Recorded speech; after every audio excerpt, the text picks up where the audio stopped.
قرآن میں 91 جگہ پر پروردگار نے یا ایھاالذین آمنو کہا ہے، اے وہ جو ایمان لے کر آئے ہیں۔ ظاہر ہے کہیں خدا ایمان والوں سے مخاطب ہے، کہیں خدا صرف انسانیت سے واقف ہے، کہیں نہ کہیں بہرحال اسپیسیفک بھی ہے، خدا گفتگو کر رہا ہے۔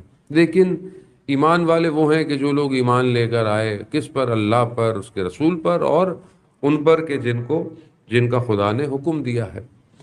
اب اگر اس لحاظ سے دیکھا جائے تو کم از کم اگر ہم قرآن کی ان آیتوں کو سکرول کریں، اب تو خیر سافٹ ویئرز ہیں، اپلیکیشنز ہیں، آپ دیکھ سکتے ہیں، تو کم از کم 91 ذمہ داریاں خدا نے ہمیں دی ہیں کہ اگر ہم ان آیات کے ذیل میں دیکھیں، یا ایھا الذین آمنو۔ اب یہ کہ بہرحال ایمان والے حقیقتاً کون ہیں؟ کیا جو صرف کلمہ پڑھ دے وہ مسلمان ہوتا ہے یا نہیں؟ ایمان کی شرائط بھی ہیں کہ ایمان کہتے کسے ہیں۔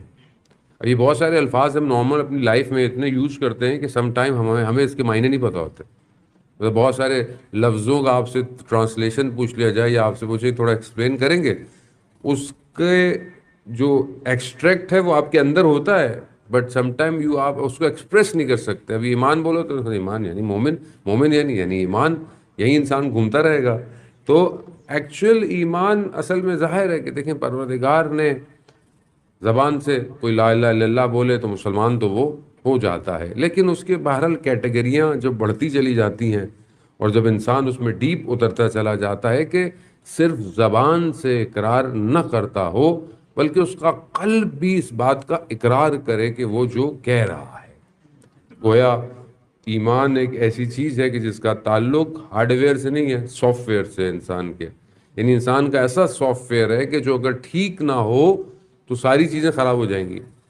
مطلب مجھے کسی بات پہ اگر انٹرنلی ایکسیپٹ نہیں کر رہا تو اس کا مطلب کیا ہے کہ اس چیز کی ریفلیکشن بھی میری نہ میرے عمل پہ پڑیں گی، نہ مثال کے طور پر مجھے ایمان نہیں ہے خدا نہ خواستہ روز محشر حساب کتاب پہ، اور وہ ایمان نہ ہو تو میرے ساری نیک عمل، میری عبادتیں بیکار ہو جائیں گی، کیونکہ ایمان لانا شرط ہے، اور وہ بھی غیب پر ایمان لانا۔ قرآن سورہ بقرہ کی شروع کی آیات میں کہہ رہا ہے کہ غیب پر ایمان لے۔ غیب میں کیا ہے؟ خدا بھی غائب ہے، شیطان بھی غائب ہے، قیامت میں جو ہوگا وہ بھی ہمارے سامنے نہیں ہے، حساب کتاب ہمارا ہو رہا ہے، ہمارے اعمال لکھے جا رہے ہیں، ہمیں نظر نہیں آ رہا لیکن ہو سب رہا ہے۔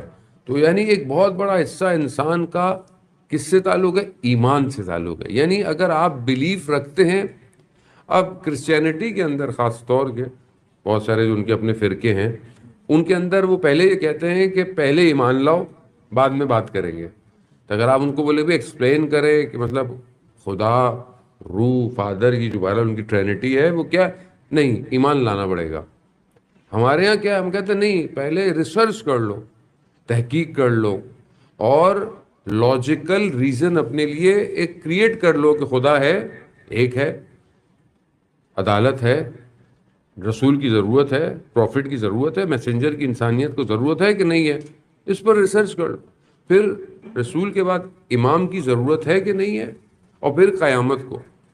بہت ساری چیزیں فلاسفر نے خاص طور پہ قیامت اور عالم برزخ کو وہ شاید وہ لاجیکلی پروف نہیں کر پائے، اور وہاں پہ بھی انہوں نے یہ کہا ہے کہ ہمیں بہرحال روایات کا سہارا، جب خدا کو مان لیا، رسول کو مان لیا، تو پھر اس کے بعد امام کو بھی مان لیا، تو اب برزخ اور ان کو تو ماننا ہی پڑے گا۔ جب یہ کہہ رہے ہیں، جب آپ نے صدیق اور امین کہہ دیا رسول خدا کو، تو پھر جو انہوں نے کہا ہے اس کو ماننا پڑے گا۔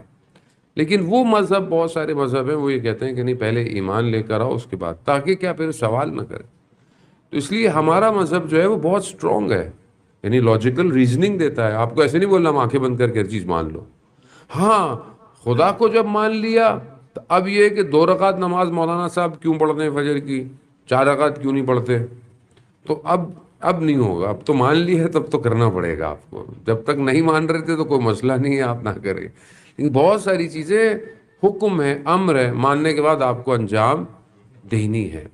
تو یہاں پر ظاہر ہے کہ آپ دیکھیں کہ جب ایمان انسان کے وجود میں آ جائے تو وہ مضبوط بھی ہو جاتا ہے، پھر اس کے سامنے دنیا اور سازشیں جتنی بھی آ جائیں وہ ایمان کی حالت سے خارج نہیں ہوتا۔ یہ جو واقعہ ہے خاص طور پہ مدینہ کا، رسول خدا صلی اللہ علیہ وآلہ وسلم صلوات بھیجتے